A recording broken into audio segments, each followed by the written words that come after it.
Ito naman rank 2 sa Civil Engineers Licensure Examination, ibinahagi ang naging susi sa kanyang tagumpay. May chika dyan ang Star FM Manila. Hindi maipaliwanag ang saya na naramdaman ni Benedict Melano matapos niyang malaman na siya ang rank 2 sa katatapos lang na 2026 Civil Engineers Licensure Examination. Sa panayam ng 102.7 Star FM Manila kay Melano, isa sa mga naging inspirasyon niya sa pagkuha ng civil engineering course ay ang pagpapatuloy at pagtulong sa kanilang family business. Sa likod ng matamis na tagumpay, marami ring pagsubok na kinaharap ang top-notcher bago sumabak sa pagsusulit. Katulad na lamang doong siya ay makaramdam ng overfatigue matapos ang pagsusunog ng kilay sa kolehiyo. Ngunit matapos ang halos 4 na buwang pahinga, muli siyang bumawi sa pagre-review.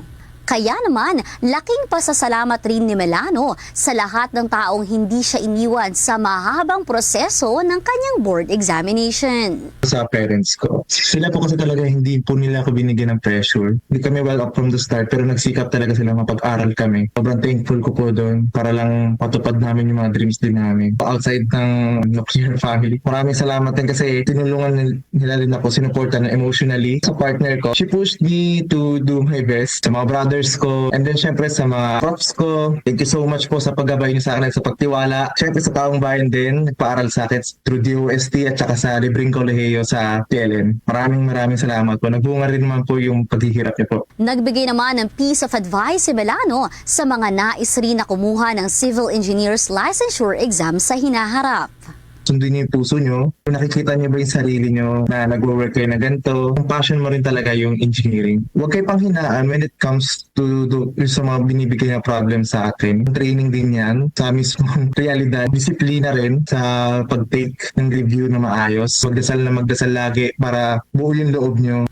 Yan ang report mula rito sa himpilan ng 102.7 Star FM Manila. Nag-uulat Star DJ Kimi, and this is Bombo Radio Philippines, the #1 and most trusted source of news and information. Basta Radyo, Bombo!